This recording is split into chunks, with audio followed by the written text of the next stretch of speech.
ఆగో మా తమ్ముడు మంచిగా నిద్రపోతాండేంది? ఏం చేస్తావు? అసలు మా దగ్గరికి ఎందుకు రావాలి? నిద్రలేమో గలవరిస్తాడు. కూలిపోయిన కూరగాయలతో కూర అందుకునే మొఖం దానా నన్ను ఎందుకు పిలుస్తున్నావు?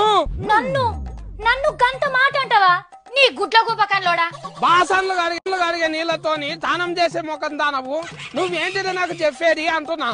ఏయ్ నేను నోరు తెరిచిందంటే మనిషినే కాదు శాపనార్థాలు పెడితేనంటే చచ్చిపోతావు.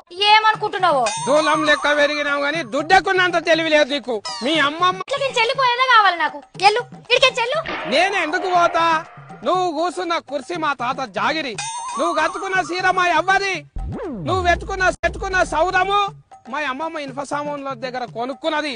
అసొంటి దానవు ఎలా నన్ను పోమ్మంటావా? అరే సత్తిగా తున్నదంటే కుండెడు నీ మోకాన బోర్లిచ్చిన నీ కడుపుల కత్తెర్లు జొర్రా. ఇవాళ ఎన్నెన్ని మాటలు అంటున్నావు నన్ను.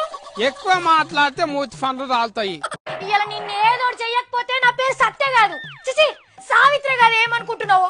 నీకు నిజంగా దమ్మే ఉంటే నిజమో బారు బిడ్డ అయితే తీసుకునే చూస్తా. నీ గోడముతోడా లొడలొడ లాగేసుకొని నా ముంగడ తొడగొట్టి మీసం మేలేస్తావా? నీ సంగతి చెప్తే చూడు. నువ్వు ఏమైతుంది? ఏం చేస్తావు?